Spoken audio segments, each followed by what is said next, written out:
Oh, man. Today's a good day. Good evening, everybody. Welcome to Carving Up Live, right here on Facebook Live, on YouTube, and on Twitter. As always, I'm Bryson Carver. It's great to be with you on this wonderful Thursday. At least if you're not a Green Bay Packers fan, that is. I don't know if y'all heard the news in Green Bay, Wisconsin. And by the way, Packers have a big fan base, so all around America. But it certainly appears that Aaron Rodgers is no more, which can't be all that good to hear if you are a fan of the Green Bay Packers. But I'm here, Cheesehead Ozzy, as my friend Grady Edwards, shout out to Grady, dubbed it. I'm here to make you feel better. I'm here to try and ease the pain and suffering that you've had to deal with in the past 24 to 48 hours or so. I am Bryson Carver, like I said, as always. We've got a great show. We're going to talk about my Golden State Warriors blowing another road game after a 50-piece by Steph Curry. Darren Waller being traded to the Giants. Lots to discuss in that regard. I think it says a lot about the New York Giants and what teams could learn from them. Let's see what else we got. The Ja Morant situation, I'll get into that. We got more information on that. And Ezekiel Elliott was released by the Dallas Cowboys yesterday. So a plethora of things to talk about, not to mention March Madness. The madness has already begun. Shout out to Furman for making my bracket look pretty good because I did predict them. Me along with my host. Shout out to Jamel, who was on the show yesterday. We both predicted Furman to win. But yeah. It's a good day. It's a good day. Especially for a person like me who hates the Green Bay Packers. There's my sister in the comments. She says, I'm ready to feel the love. Okay. In reference to Jordan Love. And Patrick Brown is in the comments. He says, let the Jordan Love era begin. Oh, it will begin. And I will get to Green Bay's side of things in just a moment.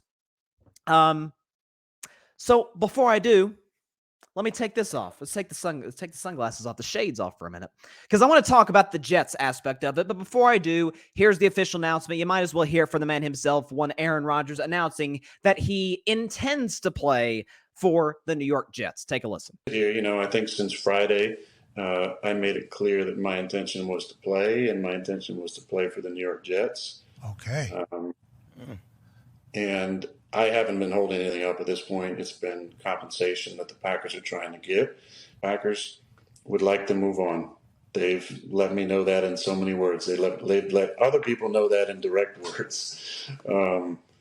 And because I still have that fire and I want to play and I would like to play in New York, it's just a matter of, getting that done at this point.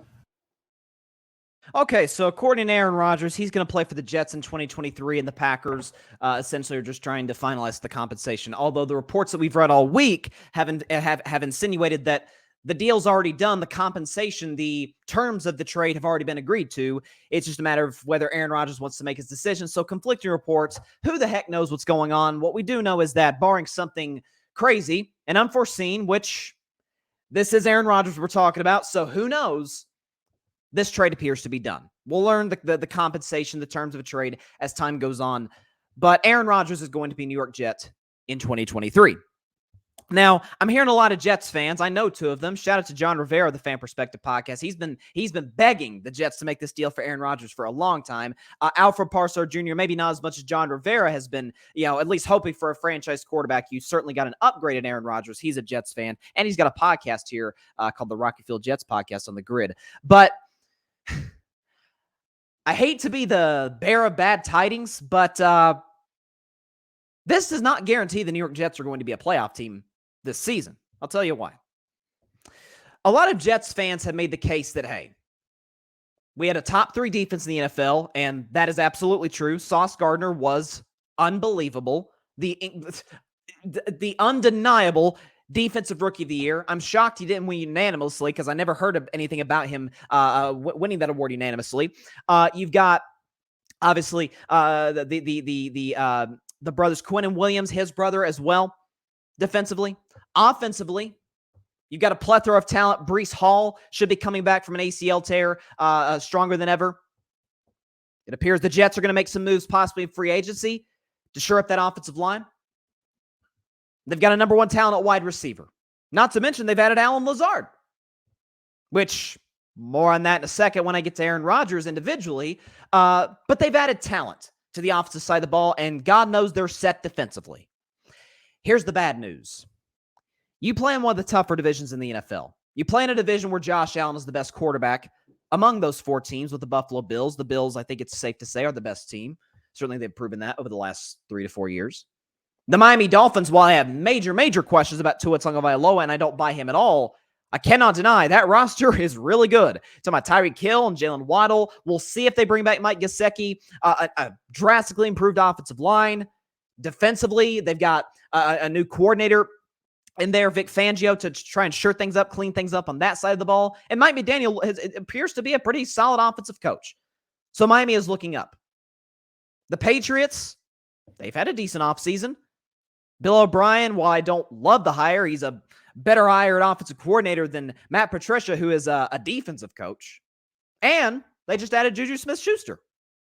So things seem to be looking up for all the AFC East teams. There's no question the Jets have upgraded at quarterback. Here's the problem. How much are they upgrading at the quarterback position? Because I'm hearing Jets fans forget playoffs, which they have not been to since 2010. I'm starting to hear talks of Lombardi, which of course they have not done since Joe Namath guaranteed that they would all the way back in Super Bowl III. Here's the quarterback that they're getting in Aaron Rodgers. 19th in yards per game last year. 26th in interceptions. 16th in passer rating. 26th in QBR. And they're getting a quarterback who has not had a 300-yard passing game since week 14 of the 2021 NFL season. It's better than Zach Wilson and Mike White, I guess, but I don't know. In that AFC where you've got the defending Chiefs coming back and appearing to reload, when you've got the Bills looking to improve on the mistakes they made last year, Miami appears to be a better football team than last year. Even a team that I don't like really at all, the New England Patriots, they seem to be at least buying somewhat into the offensive side of the ball. You think about Cincinnati Bengals, what did they just do? They just went out and got Orlando Brown from the Kansas City Chiefs to be Joe Burrow's left tackle. Pittsburgh's going to have an improved play at the quarterback position in Kenny Pickett, I believe, because most rookie quarterbacks take a big step. There's exceptions, but most of them take a big step in year 2. Denver got Sean Payton. So Russell's not going to be, I don't think Russell's going to be the Russell of old in Seattle, but there's no question. I mean, Sean Payton's made Taysom Hill work. Okay, he's won games at Taysom Hill at quarterback. Surely to goodness he can do so with Russell Wilson. And a lot of the, so much of the money that the Denver spent on improving that offensive line this offseason. All of those teams I'm mentioning, the AFC, before I even get to the Jets, who have a coach in Robert Saleh, who I like, but I'm not sure is 100% the guy. They have an offensive line that needs to improve. They've got to address in the draft, free agency, somehow, some way, in order to protect Aaron Rodgers. And defensively, while they're great, we know great defenses often aren't as good the next year. Just look at history. There's very, very few exceptions where you got a phenomenal defense that's just as good the next year. It's rare. And so I don't know if it makes the Jets a playoff team, much less a Super Bowl team. Now, as for Aaron Rodgers, I think it's very fascinating because Aaron Rodgers was discussing that over the last couple of years, you're not talking about the Green Bay Packers, you're not bringing in enough wide receiver talent. You are not bringing in enough guys to help me win. You're not bringing in the requisite talent in order for me to compete for a Super Bowl. And by the way, as somebody who's not an Aaron Rodgers defender, I actually kind of defended him on that. I'm like, okay, outside of Devontae Adams, a lot of that three-letter word I use, Jags, or if you, I guess, yeah, three-letter Jags. Just a guy, a lot of just guys out there. Alan Lazard. Well, that's funny. Alan Lazard is a Jet today. Reports are that the Jets are going after Randall Cobb and Mercedes Lewis, aging skill position players who Aaron Rodgers has said for years isn't good enough, but yet he wants to bring them to the Jets. And that precisely, ladies and gentlemen, is what the Jets are going to have to be dealing with, at least for this year. Who knows if Aaron Rodgers retires after this year? I don't have the energy to devote to that. Heck, I barely have enough energy to cover this. But for Aaron Rodgers, what I think is fascinating is that there was a quote. I've got the quote right here because, again, that was from the Pat McAfee show where he announced that he was going to the Jets. Here's the quote from Aaron Rodgers, which said a lot to me. He said, I got to admit, he was talking about the darkness tree. I've got to admit, I went to the darkness 90% retiring and 10% playing. Now I came out of the darkness, something changed. I'm not exactly sure what that was, but something changed. And I got back to my phone after 5 days off. I realized that there had been a little bit of a shift. And I heard from multiple people that I trust around the league, players mostly, that there was some shopping going on. They were interested in actually moving me. You don't say. Yeah, when off season after off season after off season, this is now 3 in a row, where you've been the focal point for negative reasons. 2020, they draft Jordan Love. Do I blame Aaron Rodgers for being ticked off? I don't. You drafted my replacement in the first round instead of getting me a guy who can help me now? Yeah, I'm going to be a little ticked off. I'm fine with Aaron not liking that. But he drags it on and on and on, publicly taking shots at Brian Gutekunst, the general manager, at Matt LaFleur, at the coaching staff, at the organization, at Mark Murphy, the team president. In 2021, you've got it was 2021 when he was reportedly asking out of Green Bay. Remember, there was Aaron Rodgers. It was on draft day. I remember covering it on the show. Aaron Rodgers wants out of Green Bay. And nothing happened. It was just smoke and mirrors. And then he did that press conference during training camp, taking shots at the organization. I mean, everybody in the organization, including his own teammates who he refused to work out with in the offseason. Last year, it was the very strange ayahuasca thing that he was seen to be more concerned with that than actually getting better at playing football and actually trying to put himself and his team in position to advance the playoffs instead of losing at home in the NFC Championship game as the favorite, as the MVP. And then this year, it's the darkness retreat. Yeah, when you have to keep dealing with your star player, your best player, the most valuable player to your franchise constantly, year in and year out, over and over and over,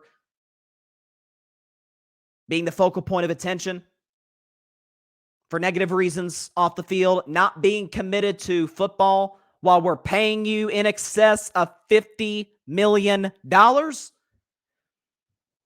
then you read this quote.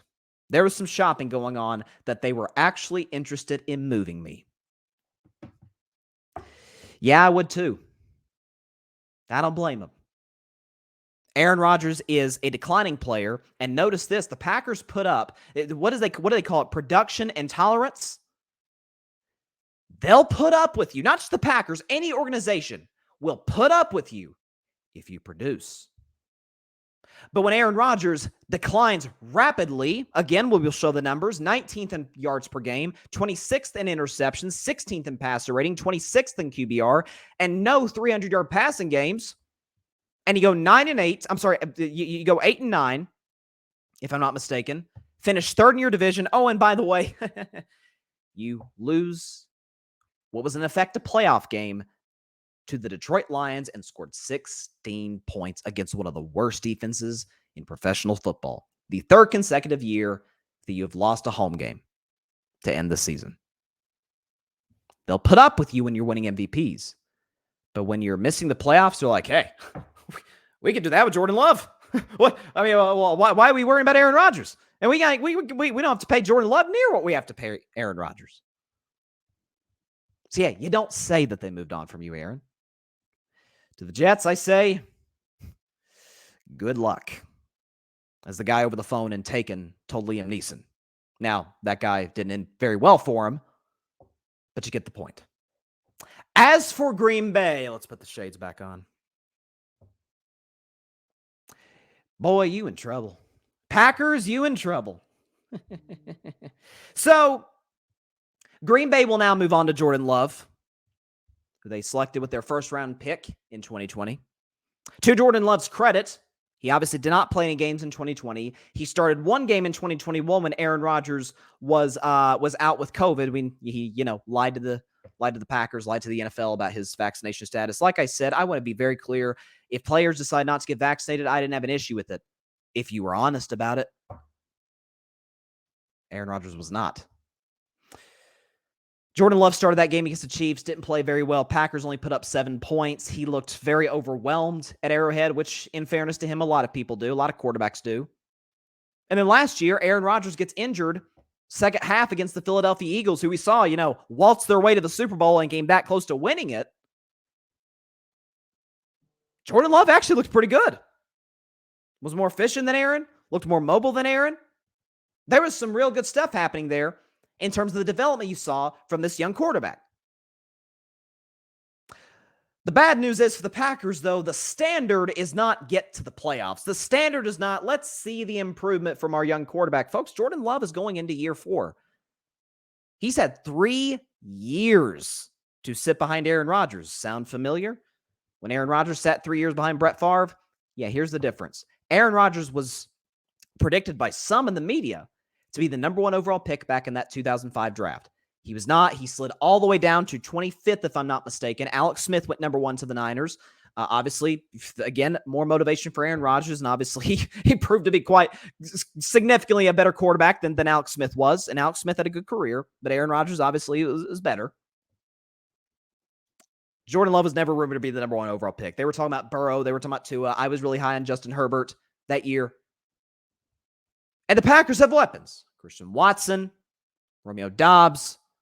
You got some stuff to work with. Defensively, came on at the end of the season. See if they can get better. See if they can improve. And you certainly know that Jordan Love, at least you hope so, will be more committed to the offseason than Aaron Rodgers was. But again, Packers fans, you know this better than I. The standard is not making the playoffs. The standard is not seeing the improvement of your young quarterback. The standard is Super Bowls. Heck, the trophy's named after your Hall of Fame head coach who won the first 2 Super Bowls. This is an organization that has had 2 of the 10 greatest quarterbacks of all time. In a 30-year stretch, they have 2 Lombardis to show for it. 7 MVPs combined. 2 championships. Why on God's green earth do I think that Jordan Love would be better and any different? Do I anticipate Jordan Love winning a Super Bowl and winning 4 league MVPs? I can say Aaron Rodgers, disappointed, underachieved. Yeah, but the guy is still first ballot Hall of Famer. Got my issues with him. He's a first ballot Hall of Famer, no question about it. You sure you're getting that in Jordan Love? Yeah, I hate to tell you, Green Bay, even in the weak NFC, I'm not 100% sure you're a playoff team. So it's really a lose-lose situation if you think about it for Green Bay and the Jets.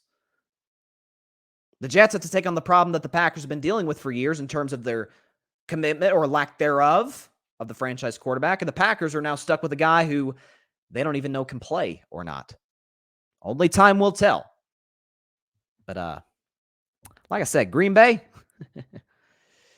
y'all in trouble. Big time. Detroit's better. Minnesota's better. Chicago's a mess. They're Chicago. But you feel like a second or third place team in the NFC North. Let's get to some comments here. I've got oh my goodness, a lot of comments here. Holy smokes. Let's see. Barry Grant Jr. All Even Podcasts. He said, Packers are being petty. Are they? That's interesting. He said they cannot ask for more than a 4th round pick. Rumors say they want a 1st and 2 seconds. I mean, from the Green Bay's perspective, they're looking at it and saying, okay, compare Aaron Rodgers 2020. Yeah, I need to do a segment about this. I didn't think about this, Barry. I need to do a segment comparing Russell Wilson's 2021 season and Aaron Rodgers' 2022 season. Because you saw what the Broncos got for Russell Wilson. You could say, well, did the Broncos live to regret that? Of course they did. Giving up what they gave up for Russ, who had a horrible year. But, and I do not think Aaron Rodgers is going to be as bad as this coming season as Russell Wilson was last year, although I would not discount it due to his age and lack of commitment to the sport. But I don't necessarily blame Green Bay. They have to get something for him. A 4th round pick? No, I don't blame Green Bay for being petty. By the way, yeah, 2 can play at that game. Green Bay can be as petty as they want with how Rodgers had them on a string for years and years. Chloe says that I stole her cheese. I hate to tell you that. I hate to tell you that. All right, I hate to do that to you, Chloe. I love you. You're my little sister, but not. Well, I'm not holding back today. I'm not holding back today. Grady Edwards says, "Wow, okay, Grady's all in. They're getting a top 5 quarterback. They will be a factor in the AFC. Second best team behind the AFC East.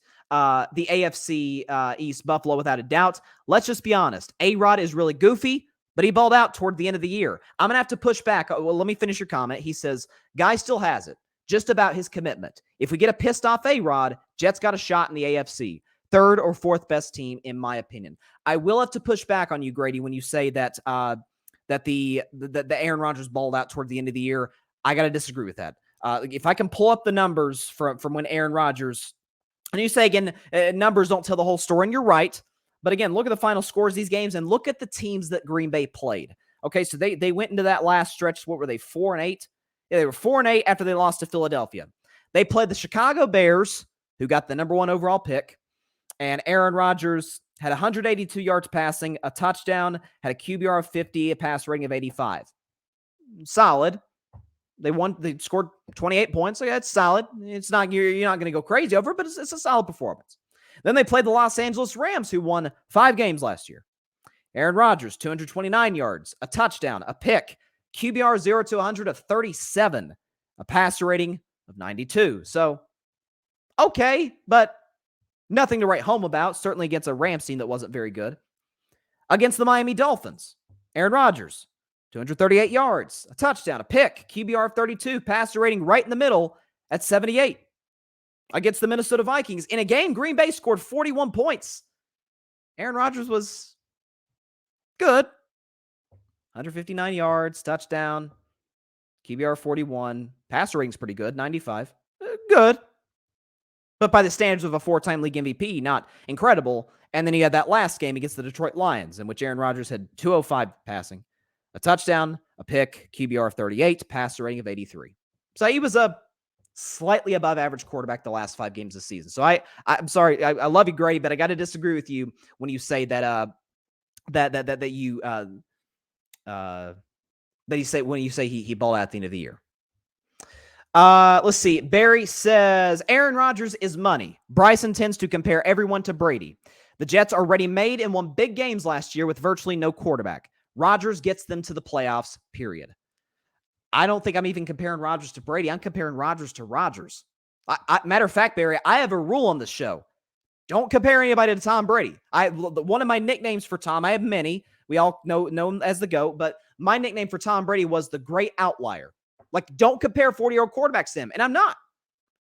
I am comparing Rodgers to what he was the last couple of years, which was MVP of the league. Am I saying he's got to play at that level again? No. Again, not all quarterbacks age. Matter of fact, almost all quarterbacks do not age like Tom Brady. But some of that is Tom's commitment, love of the game, engaging with teammates, all things that Aaron Rodgers is not really into. Let's see. There he is. Yeah. Grady said, "Where's the shades, Bryson? We need Cheesehead Ozzy." I got it right here. I listen. Oh, and Chloe disagrees. Man, I'm getting a lot of pushback in these comments. I love it. Chloe says, he ain't declining, bruh. Oh, no. Tape says otherwise. Stat says otherwise. Barry says, we coming for Bryson today. The Aaron squad. That's one of the greatest skits in the history of Comedy Central. Shout out to Key and Peele. Those were the best. Oh, man. Let's see. Grady, kind of think J-Love is going to be boo-boo. Can we get a Sharon Bryson? I don't know if I have the vocal cords to do that, Grady. I don't think I have the vocal cords to do it. Wow, man, y'all really are not high in Green Bay. Green Bay winning 4 games next year. Wow. Oh, how about this? Man, these comments are lively. By the way, Bryson, Arizona lost. Wow. Are you serious? You serious, Clark? Arizona lost. Well, down goes another. So, for the record, I'm looking at the scores here. Holy cow. How about that? The number 2 seed Arizona Wildcats go down in round 1. How about that? I consider picking Arizona. How I think I had Arizona going in the Elite 8. If I'm pretty to mind, if I remember correctly, I think I had Arizona in the Elite 8. Let me check. Elite 8, Arizona in here. Yeah, I had Arizona getting the Elite Eight and losing to Alabama. I had UCLA winning the championship. So, my goodness. Congrats to Princeton, by the way. Congratulations to Princeton. Okay. Good for Princeton. Now, I predicted the other big upset, which was Furman beating Virginia, which was I feel bad for that. I think his name is Clark. I feel bad for that kid for Virginia. Made just a boneheaded decision, a full court press. If you haven't seen the play, just Google it. It's brutal. But yeah, crazy game between Furman and Virginia, who loses for the third time in the last 5 years in round one. That is crazy. That's a bracket buster right there. Grady, gotta argue they didn't really have the personnel last season. Why they had to run a more balanced attack. But I get what you're saying. In a pass-happy era, his numbers weren't great. Yeah, and that's what I'm saying. I'm not saying Aaron Rodgers is like a bum, and I've acknowledged it'd take an idiot not to say this. He's clearly an upgrade over what the Jets had last season. I just worry about the fit, the commitment, and whether or not that this is going to work in terms of a stacked AFC. I mean, stacked. Where does Aaron Rodgers rank among quarterbacks in the AFC? NFC, he was, to me, the second best guy a few days ago to Jalen Hurts. I think what Jalen did last year, getting that Eagles team to the Super Bowl the way that he did compared to how Rodgers played last year and continuously lets people down the postseason. Yeah, I'm going to give that to Jalen. Let's look at the AFC, though. I'm just scamming over the teams. Obviously, Mahomes and Burrow, you're taking in a heartbeat over Aaron Rodgers. I would think certainly Mahomes. I would absolutely listen. I'm rolling with Burrow over Aaron. Let's see. Looking at I'd absolutely take Trevor Lawrence over Aaron Rodgers. Wouldn't even blink. I'd take Herbert over Rodgers. Let's see. That's 4. I'd take Josh Allen over Aaron Rodgers. So I think Aaron is probably the 6th best quarterback in his own conference. Now there's 7 playoff teams. So if we go just off the best quarterbacks, which is not always how it works, but if we're going off of that, then the Jets are a playoff team. But the fact that they are just a lock, don't even think about it, pencil them in the postseason, I don't know about that. Chloe, who again, I must mention, is a Packers fan. I'm giving them at least 7. I believe in love. 7 feels about right. 7 feels about right. Although, like I said, Chloe, are you lowering your standards? Are the Packers fans lowering their standards for Jordan Love? I'm just saying. But I get the move by Green Bay, though. You can miss the playoffs with Jordan Love and not have to pay him $59 million in 2023. He's the Jets' problem now, not the Packers. All right. Off with the shades. And as I always do, off with the cheesehead. Going to rep my Tennessee Volunteers who play tonight. I'm a little scared now. I'm a little scared of Tennessee. Because with all these upsets going down and we play Louisiana, the Raging Cajuns, as they're known as, a lot of people picking Louisiana to upset Tennessee, which scares the living crap out of me. Oh my goodness. Chloe says, nah, he'll be the next Aaron. See, now you're just going too far. Now you're just going too far. But, I mean, look, if you're comparing it to last year's Aaron, then yeah, 9-8, that's a good season for Green Bay. Might be good enough to get in the playoffs as bad as the NFC is. Grady, I'm sure Vikings fans are ready for Rodgers for the 2023 through 24 season. Looking forward to seeing it. Absolutely. Well, I mean, that's it's only logic because Brett Favre spent all those years in Green Bay, went to the Jets, and then he went to Minnesota for a couple years and retired.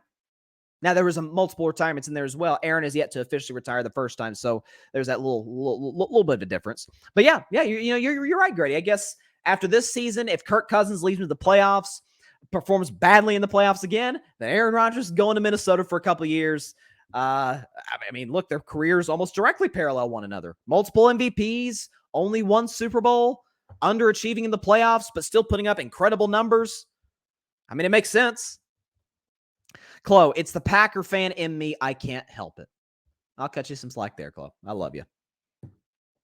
I do want to move on, though, to a more serious topic. So the Ja Morant situation, we've known about it for a couple weeks now. I addressed it for the first time because, like I said, as you guys know, I was off for the last couple of weeks before coming back on Monday. I addressed it on Monday's show. I clipped it. If you want to see the clip, it's on YouTube now and on my channel and on the grid. But we've got an update on the Ja Morant situation. He has been suspended 8 games by the NBA, by Commissioner Adam Silver. Now, included in that 8-game suspension are the 6 games.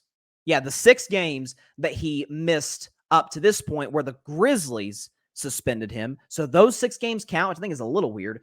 And then he'll miss the next 2 games. He'll come back on Monday. I think the Grizzlies play the Mavericks that day. So Ja Morant will be coming back at that point. A couple days ago, 2, 3, 4 days ago, something like that, he entered I guess he got therapy essentially in Florida. It feels a little strange to me because it feels a little bit quick.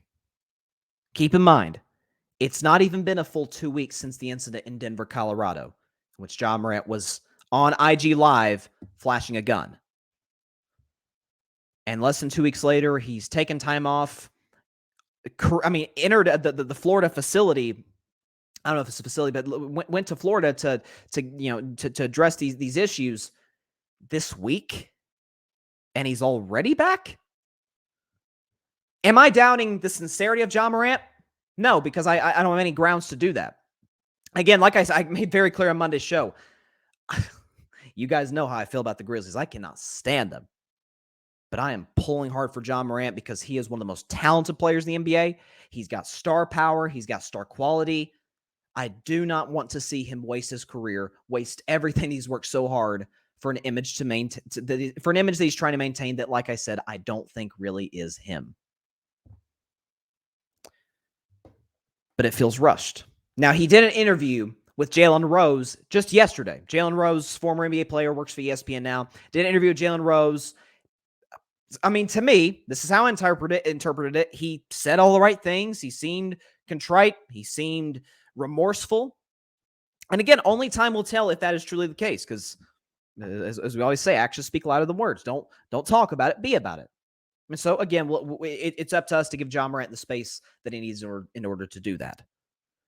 But if the goal was to truly address these problems, whatever Ja's dealing with, he mentioned anxiety being a factor. He mentioned being more aware of certain people in his circle that don't need to be there, which I talked about on Monday's show. Again, 2 weeks feels a bit fast. Basically 12 days since the incident occurred. I'm not saying Adam Silver came down light on him. They met yesterday. Again, according to sources, Ja said all the right things. He was remorseful. And by the way, there's another star in the NBA. I go so far as to say superstar in the NBA who got let go of Nike in favor to bring in Ja Morant. That'd be Kyrie Irving. Ja Morant did something that Kyrie Irving didn't do. Admit he was wrong when asked to do so. Kyrie kept doubling down until it got him suspended. Then he apologized, and once he got traded from Brooklyn, he deleted all of his apology tweets and Instagram posts and everything on social media. Ja at least appears to be remorseful, which is one step further than that guy who plays in Dallas. So I'll give him credit there. I just don't know if 12 days is enough to truly address the root of the problem, to truly address the issues that are really going on. Because anytime you've ever heard of anybody, whether it be someone in your personal life, whether it be a celebrity, people have talked about going to therapy and whatnot, it's not a quick fix. Okay, I went to therapy, I'm good now. I heard one guy, shout out to the actor Zachary Levi, by the way. He wrote in his memoir, which was tremendous. He talked about therapy and taking care of your mental health is like brushing your teeth. You got to do it every day. You can't just brush your teeth in the morning. Okay, my teeth are clean. Well, they're going to get, you got to brush them again at night. Got to brush them the next morning and the next day and the next day and so on and so forth. That's kind of what therapy is like. That's kind of what addressing personal issues are about. It's not a quick fix. You know, scientists have said for the longest time that it takes 2 weeks to truly build a habit. It's not been 2 weeks since he's even been suspended initially the first time. And certainly far less than that. I think less than 1 week since he went to address these issues. Hopefully, I don't know if Ja Morant will continue to be in therapy. I don't know the situation, the ins and outs in terms of what he's going to do moving forward in his personal life and specifically the people he surrounds himself with. And I mean, there's an old saying, I can't quote it for verbatim, but a saying about you can learn a lot about a person by the people they spend time around. Ja Morant's got to understand that. He's got to address that. And we'll see what happens moving forward. I'm pulling for him. Again, while I may not like the Grizzlies, I never, ever, ever, and this applies to any sport. This applies to any person. I never want to see somebody throw away talent, a potential great career, which Ja certainly has the potential to do so, considering what he's making from the Grizzlies, from Nike. He's got his own signature shoe with Powerade. You don't want to see him throw that away, ever. You don't want to see anybody throw that away. I'm pulling for him, and I hope that he's able to continue to address these issues, because 12 days doesn't seem enough. Just from the outside looking in, and I don't know Ja personally, obviously. I don't know what steps that were taken that we don't know about. 12 weeks seems really fast. We'll see what happens over the course of the next few weeks, months, and how Ja addresses this. Let's see. Grady Edwards talking about Aaron Rodgers. He said 24 through 25 is what I meant. Yeah. Aaron Rodgers going to Minnesota. But yeah, listen, it's a tough situation. This is not the first instance in which Ja got in trouble. Again, I mentioned the incident where him and his entourage pointed a red laser at the Indiana Pacers team bus. You have the incident where there are allegations. Again, these are allegations, but allegations from last summer from a 17-year-old kid that Ja Morant beat him up during the summer after a pickup game. You had the situation where with the store clerk, with Ja Morant's mother. And so, as they say, that where there's smoke, there's fire. And the thing that we know for a fact 100% that Ja Morant did, he showed you on Instagram Live. He felt comfortable enough to get out his phone, go on IG, go live, and do what he did. I just don't know if 2 weeks is enough, folks. I don't. But that said, I'm absolutely rooting for him. I do. Well, let's see. Let's check some of the scores in college basketball. Hang on. Where are they? Okay, I've got I'm sure y'all got your March Madness apps tracking all the games. My bracket got busted. I'm not kidding. On the very first game, I picked West Virginia to beat Maryland. It was a great game, by the way, back and forth. West Virginia built a big lead to start. I think they were up like 16-4 to start the game. Then Maryland went on a run, went up like 9 points. Then West Virginia came back and forth game. That Reese kid that plays for Maryland was just everywhere in the offensive glass. And the guard for West Virginia missed a half-court heave that would have won the game at the buzzer, and Maryland moved on. So my bracket was busted. The very first game, I cannot tell you how many times this has happened, but I'm still hanging my hat on the fact that Furman lives, ladies and gentlemen, when they beat Virginia. I feel like a genius for a day. I feel good that I picked the right upset. But man, Princeton beating Arizona. Wow.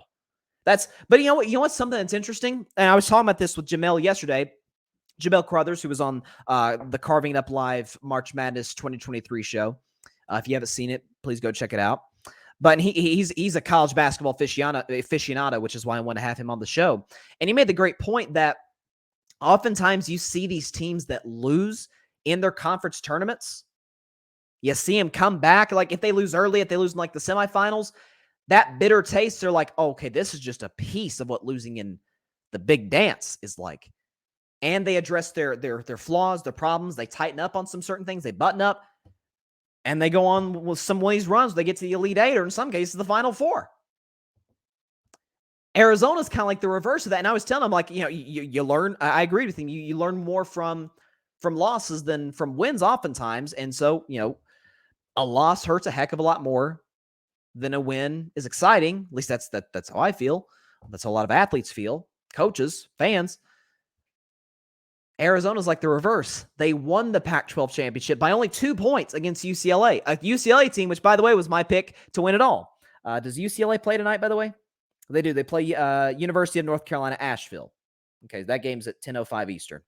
So, UCLA, I've got them winning it all. But you win that game by 2. You're feeling good about yourself. And you overlook little old 15 seed Princeton. who's now dancing all the way to the round of 32. That's crazy, man. It's crazy. Unbelievable. There's any games going on right now? Okay, we got Illinois and Arkansas. Arkansas leads by 7 with under a minute left in the West Region first round against Illinois. I did pick Arkansas to win that game. You got, again, Maryland beat West Virginia. Furman on the craziest play of the tournament thus far survived Virginia by a point, 68-67. Missouri, I was wrong on this one. I picked Utah State to beat Missouri. Missouri, this is their first NCAA tournament win since 2010. So congrats to the Tigers, although I probably shouldn't say that because they're in the same division as Tennessee. But Missouri won by 11 over 10 seed Utah State. Kansas took care of business against Howard pretty easily. So did Alabama, the number 1 overall seed in the tournament. They beat Texas A&M, CC. You've got San Diego State, what was a very entertaining, exciting game. They beat Charleston by 6 points. And then Princeton with the shocking upset over the Arizona Wildcats. And again, there's some big games. There's a game tipping off in not too long. Auburn, Iowa. You got Oral Roberts and Duke. Colgate, Texas. Boise State, Northwestern. And then you've obviously got my Tennessee Vols taking on the Louisiana Raging Cajuns, which is a cool team name and an appropriate team name for that school. Northern Kentucky versus Houston. Penn State versus A&M, who I have getting to the Final Four, by the way. There's always one Final Four team you're like, how the heck did they get here? A&M, to me, got screwed on their seeding. How A&M was this, I don't have time to get into it, but how A&M was a 7 seed is nutso. Okay, I've got A&M getting the Final Four. You heard it here first on Carving It Up. About Ja Morant, Grady says, Ja needs to get out of Memphis, man. Not the best city to be in with the issues that he's having. I brought that up as well on Monday too, Grady. Not the city's fault, but a chance of scenery might be needed. That very well could be the case. Again, and I mentioned the fact that he's doing what he's been doing in the city that he's doing it in. I mean, listen, Memphis, I don't live near Memphis. I live, I don't live in that area, but that is crime rates are up in that city. So, yeah, that very well could be the case, Grady. Again, I think a lot of it has to do with the people that Josh's surrounding himself with. And there's certain people that he's going to have to cut out of his life. It's as simple as that. There's people eating off of his meal ticket that are hurting him. Again, if they don't, what does someone in your inner circle, do they contribute to your life, to your well-being, or are they taking away from it? Are they making life more difficult on you? And sometimes you might not be able to see it immediately until you're in a situation like this where you screwed up in front of the whole world. And so I hope Ja takes this opportunity to look at himself and look at the people around him. Not everybody. You can't cut off every single person, but the people that don't need to be there, the people that don't care about Ja, they care about what Ja can give them.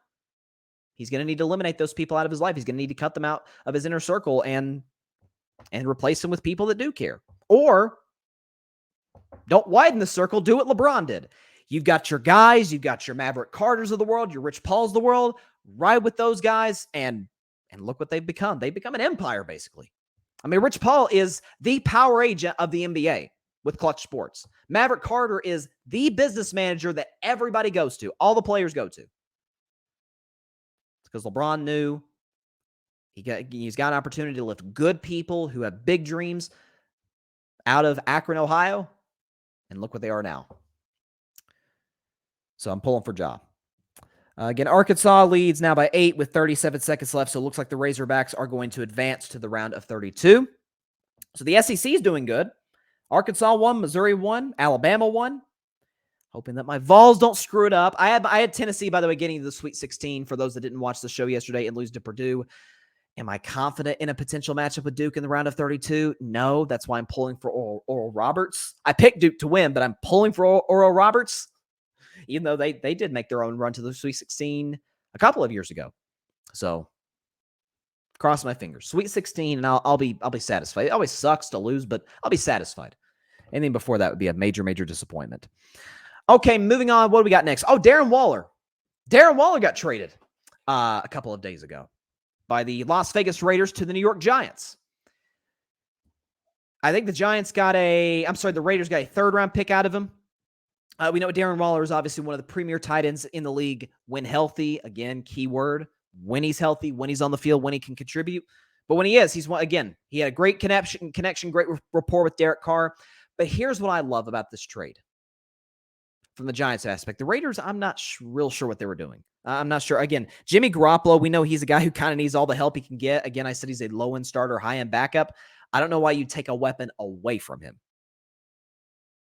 Is it to free up cap space? I don't know. It's a strange move from Vegas, especially, like I said, it sucks for Darren Waller because he just got married to the Las Vegas Aces superstar Kelsey Plum, who's probably one of the 5 best players in the WNBA. They just got married days ago, like within the last week, and he gets traded. It's like, dang, that sucks. But yeah, you want to talk about power couple as far as athletes? How about that? But Darren Waller is a New York Giant now. Now, does it make the New York Giants better? Well, yeah, he's obviously better than the tight end that they had initially, whoever it was. They had that Bellinger guy. Darren Waller's a better player. Here's the question about him individually. Can he stay healthy? Okay, he's missed a lot of games. He's had concussions. He's had some lower body issues with his knee, with his ankle. So obviously we wish him the best in terms of health, but he has struggled to stay healthy. But the bigger picture for me from the New York Giants, and it's something, folks, that I admire. They did something, and I didn't get a chance to talk about the Daniel Jones contract on the show. I did on social media, just not on this show. I think it's insanity that the Giants paid Daniel Jones $40 million a year. It's crazy. Say that Daniel Jones is as good as Matthew Stafford, Dak Prescott, who make about that same amount of money, I think is absurd. However, what I admire that the Giants are doing, they're saying, you know what? We are going to get absolutely everything we can get out of Daniel Jones. Because there's plenty of Daniel Jones defenders out there that say, well, I mean, look at his receiving core. I mean, who are these guys? It's a fair argument. So what are they doing? They re-signed Darius Slayton, who was Daniel Jones' best receiver. They bring in Darren Waller. They franchise tag the best player on the offense, Saquon Barkley. They are making it to where, you know what? No excuses now. We're trying to make it, if you're in the New York Giants, we're trying to make it to where we know exactly what you are. A lot of teams can learn exactly that. I don't want to go back to the Dallas Cowboys. I'll talk about them at the end of the show, releasing Zeke. But it's what I've criticized the Cowboys for years. Since Dak arrived, have they ever been aggressive in free agency in addressing the offensive side of the ball? Yes, the offensive lines have been great, incredible when Dak came to the league, and very good now. Tyron Smith, Tyler Smith, Zach Martin, who they just restructured the deal along with Dak Prescott. You drafted CeeDee Lamb. Great. CeeDee Lamb's the number 1 receiver in this league. I had doubts about him coming into the season. He proved me wrong. CeeDee Lamb is the man. But he can't be the only man. Just like going Noah Brown. Yeah, it's a plus. But Michael Gallup has lost his explosiveness. And he was never a guy to really to separate on these shorter routes. T.Y. Hilton, not sure if he's going to be back. Okay, Jalen Tolbert, bust. Doesn't work. Barely got on the field with a very thin wide receiving core. Dallas has never, even when Dak made peanuts, when he made $600K a year, they never were aggressive in free agency. The one move that they made to help Dak Prescott was trading for Amari Cooper, who was on his rookie deal. They kept him because he's a Cowboy. DeAndre Hopkins is out there. There's plenty of other guys that can help Dak that are out there. The Giants are like, you know what? Darren Waller's not on the market. At least that's what we know from the outside looking in. Darren Waller wasn't somebody that you had been hearing rumblings, again, to my knowledge, could be wrong on this, that the Las Vegas Raiders were shopping. And the Giants are like, okay, well, let's bring him in. Let's see what Daniel Jones really is. Now, it's a little strange that they're doing this considering what they just gave him, which is why I would have franchise tagged. I despise the franchise tag. I hate the franchise tag. It takes all the power away from the player. But from the Giants' perspective, that's what I would have done. Bring back Darius Slayton, franchise tag Saquon Barkley, improve the offensive line, bring in Darren Waller. And by the way, year 2 with Brian Dable. I admire what the Giants are doing. I wish more organizations would do that. Cowboys aren't. For years the Raiders didn't. They gave Derek Carr offensive pieces, but they never gave the man a good defense. Lamar Jackson, for the love of, could you please? People are like, oh, receivers don't want to play in Baltimore. Then trade for them. If they don't want to, if they're not just going to go into free agency and that's the first team they choose, okay, bring one in. Maybe they will work. Look at Lamar Jackson, Hollywood Brown. I wish more organizations would do what the New York Giants are doing. Organizations with, by the way, much better quarterbacks, I wish would do what the Giants are doing with Daniel Jones. I don't buy into Daniel Jones as a franchise quarterback. I'm not sure the Giants do either. But they're making 100% sure they are, as we hear all the time in free agency, doing their due diligence to make sure he is or he isn't the guy. I love what the Giants are doing. I love this trade for him. Again, the question for Darren is whether he stays healthy. That's the big question mark. If he does, man, that's a problem. That is a team that is a force to be reckoned with in that NFC. And in the NFC East, which appears to be the best division in all of the NFL. Let's see. Auburn and Iowa just started. Auburn leads by 2. I picked Iowa to win that game and to advance. Auburn's been really inconsistent all year, so I rolled with the Hawkeyes out of the Big Ten. Let's see. So, do we have any news coming? Okay, so here's this. And I'll get to, it's funny. This is a great segue for my next segment. This is from Shams Charania 14 minutes ago. He says, Golden State Warriors forward Draymond Green's 16th technical foul is not expected to be rescinded, and he will be suspended for Friday's game versus the Atlanta Hawks. Just a quick note on that technical foul. Usually they'll give Draymond or they'll give other guys tease, especially other guys. They're like, dude, come on, like refs, grow up. You guys know me. I would go so far as to say as I can at times appear pro ref, because as a ref part-time, trust me, it's a hard job. But NBA refs, folks, are bad. They're thin-skinned. In this case, though, the technical last line, Draymond Green, I had no issue with it. Okay, he took the ball, Clipper made a shot, and he threw the ball at Russell Westbrook's head. I don't know if it's accidental or not. I don't have an issue with that technical foul, and I'm not shocked that the league's not going to rescind this. So Draymond's gone for Friday's game against Atlanta. Let's shift to the Golden State Warriors. My Golden State Warriors, the defending 2022 NBA champions, who will not defend their crown unless they can win on the road. That Curry guy, yeah, he might have a future in this basketball thing. 50 points. 20 for 28 from the field. 8 for 14 from three-point range. I don't know how much more evidence you need that he's the best player in the world. With all due respect to Giannis, to Luka, to Kevin Durant, to Joel Embiid. That's the guy.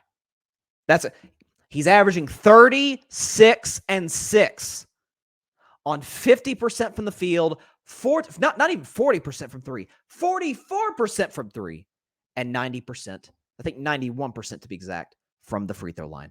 He's the most efficient player in the league. If you're going by efficiency, that guy's the best scorer in basketball. Now, I'd still probably give that title to Kevin Durant, but Steph's not off by much. Here's the problem with Golden State against the Los Angeles Clippers, and it's been the problem with Golden State all season long. Okay, not just winning on the road, which they're now 7-27. Only the Rockets and the Spurs, who are both actively tanking, are worse playing away from their home arena. Golden State yesterday against a good Clippers defense shot 55% from the field and 47% from 3. Think about that.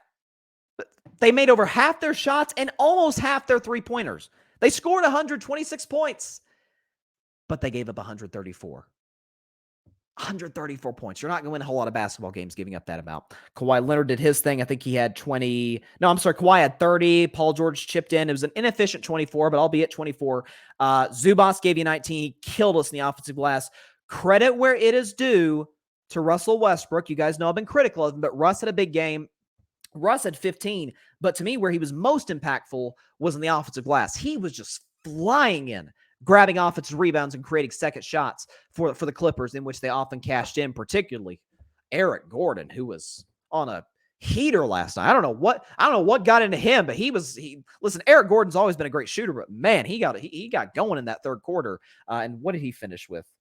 He finished with 16, 4 for 8 from 3, but it felt like he had 36 the way he played. Here's what I've come to the realization for Golden State. Do I still believe they can win the Western Conference? Heck yeah, I do. For as many questions as the Golden State Warriors have, every single other team in the West has. Denver's playing awful right now. Denver's lost 4 straight games. They've been terrible in the defensive end. Jokic hasn't been that great, and the role players have not been as good as they were in the first part of the season. Sacramento is the story of the league. Mike Brown is the runaway, in my view, coach of the year, but they play literally no defense. It's a guard-heavy team. De'Aaron Fox, Keegan Murray, who, by the way, might be Rookie of the Year, along with Paolo Banchero for the Orlando Magic. Malik Monk, Domantas Sabonis. It's not a defensive stopping team. Memphis, it's still continuing. I'm not so sure they're not better without Ja than with Ja. I don't know if y'all ready for that conversation, but I said that years ago about Russ. I was right. Said that years ago about Kyrie. I was right. Might be the same case with Ja Morant. And plus, they have their own issues to deal with. They've been inconsistent in the defensive end. And by the way, just like Golden State, they're amazing at home, horrible on the road. So they're Golden State, but without the experience and with a heck of a lot more cockiness, even though they haven't deserved it, or haven't earned it, rather. The Clippers, like them, love Kawhi if he's healthy. Paul George has often been up and down the playoffs, but when he's up, he's really up. He's really good. They've got a good supporting cast, again, with Eric Gordon, with Terrence Mann, with Zubats. It's the Russell Westbrook thing I have a question about. The Dallas Mavericks, come on. They weren't a contender without Kyrie. Now, with Kyrie, they're done. They're sunk. They've got a better record without Kyrie than with Kyrie since he was traded to the Dallas Mavericks. The Lakers, they lost to the Rockets last night. I get it. No LeBron, no AD, but come on. He gave up 73 points, 78 points, was it, in the paint? That's not a chance. I mean, folks, they're the 10 seed. The 10 seed is not going to win the championship. Or even, I'm not sure, win a playoff series. Obviously, 10 seed is not good enough to get in the playoffs. I maintain the Lakers will get in, but they will not go further than round 1. Phoenix, you guys know, love Phoenix. If KD's healthy, but he's not right now. So every other team in the West has, this is probably the weakest the West has been in years. So yeah, Golden State is still in the West, even without Andrew Wiggins. I definitely don't think they can beat Milwaukee without Andrew Wiggins. And I'm not so sure they can beat Boston without Andrew Wiggins. Philly, maybe. Just triple team Embiid and take care of the other guys that they have on that team. Tobias Harris, James Harden, Tyrese Maxey. Andrew Wiggins' absence has been devastating. Now, for Andrew Wiggins, I've made this clear on Twitter, but I'll make this clear on my show. Whatever Andrew Wiggins is dealing with, can we please give him space? To anybody out there that's doubting whether or not the guy is fully committed to basketball or if this is just an excuse for... Guys, Andrew Wiggins, if you know anything about Andrew Wiggins, you know the guy does not miss games. He's durable physically, and he's durable mentally, emotionally, especially since arriving in Golden State. I can't remember the major... I mean, he had a major injury this year where he missed like a few weeks, I think it was 3-4 weeks. Outside of that, he's never hurt. He wasn't hurt in Minnesota. He's really not gotten hurt in Golden State, at least a major injury. And I'm sure he plays through stuff because of the number of games that he plays. He's incredible in the defensive end. And folks, he was the second best player in the postseason last year for us to Steph Curry. He was more consistent than Jordan Poole. He was better defensively than Klay Thompson. And he provided more at times than Draymond Green. Andrew, I mean, after Game 5 of the finals last year, remember this? When people start talking about, hey, is Andrew Wiggins the finals MVP? I thought it was crazy, which was a disrespect to Wiggins. It was like, guys, you see what Steph is doing right now? But that's how good Andrew Wiggins was. On both ends, he has turned himself into one of the 3 best two-way players in all of basketball, in my view. What he did to Luka in the Western Conference Finals and what he did to Tatum in the NBA Finals. I don't think this team can win a championship without him. Now, whatever's going on in his personal life, that's way more important than basketball. That's way more important than the 2023 NBA championship. So praying for Wiggs, praying with his family, whatever's going on. It's obviously very serious for him to have missed this long. So wishing him absolutely nothing but the best and praying for him and his family. So people that are questioning his commitment, like, shut up. That's insanity when you're talking about this guy. And size has been an issue for Golden State If you look at their starting lineup without Wiggins, it's been Steph, Clay, Draymond, DiVincenzo, Looney. I think you need to give Looney more minutes. Jonathan Kuminga, if you notice, for those that watch the game, Jonathan Kuminga got minutes at the end. He's outstanding as a wing perimeter defender. He made it tough on Kawhi. Kawhi still got his shots, but Kuminga made it tough on him. That's what you got to do with the great players. You can't stop them, but make their job as hard as possible. He's obviously a lob threat. He can occasionally knock down the open three, although that's not really his game. He can get buckets off the dribble down low. I like to see Jonathan Kuminga inserted in the starting lineup, getting more minutes. But for Golden State, to me, and I tweeted this last night, this is the biggest 5-game stretch to me of the whole season because they've lost now 8 straight on the road, and they've won 9 straight at home. That's what's mind-boggling. I think they showed the stat last night. I don't know if I have it. Okay, I don't have it on here, but it was they have like the biggest discrepancy between winning percentage at home and winning percentage on the road. It was like 70% or something crazy at home and like 20% on the road. For again, Golden State, 29-7 on the road, 7-27 away from the Chase Center. It doesn't make sense. I can't comprehend it, can't understand it, but that's how it's been all season long for them. I'd like to see Kuminga inserted in the starting lineup with DiVincenzo coming off the bench and being in the closing lineup, and Looney get more minutes in crunch time. But when Steph gives you 50, you got to help him out. You've got to give him more help. Not offensively. That's not what I'm talking about. They shot 55% for the field. They scored 126 points. That should be good enough to win an NBA game. But when he can't stop the opposition, it doesn't matter. Steph could score 70. It doesn't matter if you can't stop the opponents, if you can't stop the LA Clippers. So Golden State's got 4 more road games coming up. Got a back-to-back in Atlanta and Memphis. Then you go to Houston, and then they finish in Dallas next Wednesday before coming home to play a red-hot Philadelphia 76ers team. So these next 5 games are really big, but to me, especially these next 4 games, being on the road, being that they've lost 8 straight road games, they've got to go 3-1 in these games. And that might be too much to ask, but they've got to finish this road trip to me with a winning record. Dropped one against the Clippers last night. Steve Kerr said he wasn't discouraged by this, and we've seen Steve Kerr get pretty down and out about certain games, seemed pretty kind of exhausted, but he seemed kind of optimistic. Well, if coach is optimistic, then in Kerr we trust. He's obviously done something right. Every time the Warriors have gotten into the playoffs under Steve Kerr, they've minimum gotten to a game 6 of the NBA Finals, minimum. So I trust what he's saying. I'm rolling with what coach is saying. So we'll see what happens. A little bit of breaking news here. That's interesting. According to Woj, Michael Jordan is engaged in serious talk to sell a majority stake in the franchise in the Charlotte Hornets to a group led by Hornets minority owner Gabe Plotkin and Atlanta Hawks minority owner Rick Schnall. Or Rick Schnall, I think is how you say his name. Okay, so Michael Jordan looks like he's going to sell the Charlotte Hornets. Well, Michael Jordan may be, it might be the second greatest player to ever to LeBron, to many the greatest player ever. Certainly top 2.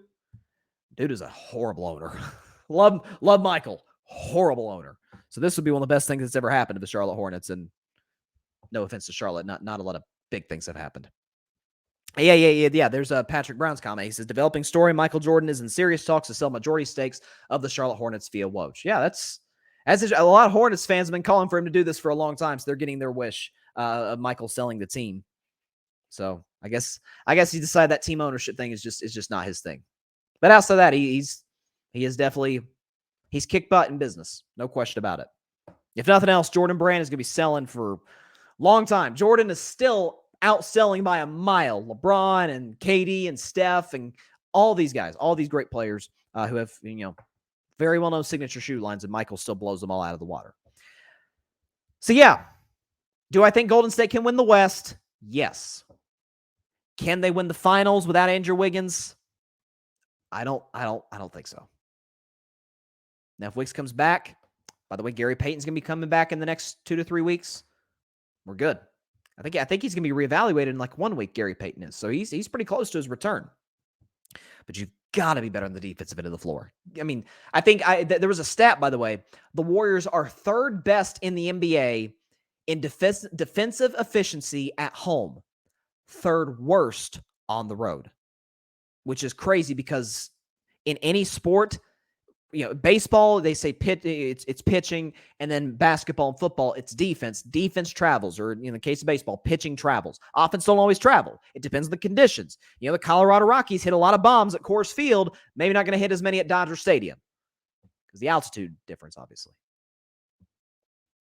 Feels like the Golden State Warriors have been. It's like altitude. Obviously, they play in the Bay Area. They play in San Francisco. They're not the Denver Nuggets, but it's like the altitude helps them at home.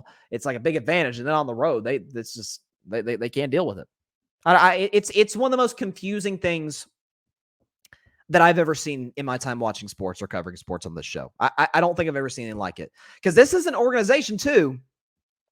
They have, I don't know the exact number. I know it's in the high 20s. It's like 27 or something like that. Consecutive playoff series that the Golden State Warriors have won. Well, they've won 27. It's something about that, something more, something less. 20-something straight playoff series that the Golden State Warriors have won while winning at least one road game in the series. It's like the longest streak of all time in NBA history. So for a team to be that great on the road, I mean, some of the Warriors' greatest wins in this dynasty have come on the road. Think about those games in Cleveland, through all those finals. You think about some games in Memphis over the years, in Houston, in OKC in Game 6, Boston last year. I mean, some of the Warriors' best wins, most of the Warriors' great wins have come on the road. And for them to now to be the Houston Rockets, to be the San Antonio Spurs, to be basically the Detroit Pistons, the three worst teams in the league on the road, while having the best player in the world, while having a Klay Thompson who's playing at the all-star level that we were used to seeing him play at, while DiVincenzo's been a great acquisition. JaMychal Green's found his spot in the rotation. Kevon Looney's playing well. Jordan Poole seems to kind of be getting the ship right, although I'm not counting on it.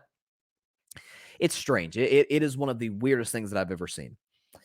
Tournament update. Auburn leads Iowa 12-10. About a little over 8 minutes into that one. Got some games about to tip off. Oral Roberts and Duke in a few minutes. Colgate and Texas after that, Boise State and Northwestern after that, and then you'll have your slate of late games, Northern Kentucky, Houston, Louisiana, Tennessee, Penn State, Texas A&M, and then UNC Asheville and UCLA. UCLA, who I did predict to win the national championship. We'll see. It's going to be a fun tournament. It's already been a fun tournament. It's fun next 2.5 weeks. Last topic. It involves the Dallas Cowboys. They cut Ezekiel Elliott yesterday. Saves them, I think, about $10 million in cap space. This really helps them in terms of freeing up cap space, which, by the way, I got to give the credit's due to the Dallas Cowboys, a team for which I used to be a fan of all those years ago. Nobody creates cap space quite like the Cowboys do. Jerry Jones, Stephen Jones, the capologists they've got in Fort Worth, they are good at creating cap space. They just have no idea how to fill it. They have no idea how to fill the cap space with players that can help them compete for a Super Bowl, which, of course, they have not been able to do since the mid-90s. For Zeke. Zeke is, to his credit, he came into the league and on the field was never the concern with Zeke. He was easily the best running back coming out of college, out of Ohio State. He had one of the greatest 3-game stretches that I think a running back has ever had in the history of college football. Against Wisconsin in the Big Ten championship game. This is the 2014 season. Just look up Zeke's numbers. They're video game. They're Madden rookie mode good. You've got Wisconsin in the 2014 Big Ten title game. Who they play? Alabama in the Sugar Bowl in the college football playoff semifinal game, and then Oregon in the national championship game, in a game that actually happened to be in Dallas, ironically. He ran for at least 200 yards in all three, I'm pretty sure. If he didn't run for 200 in one of them, it was like 190.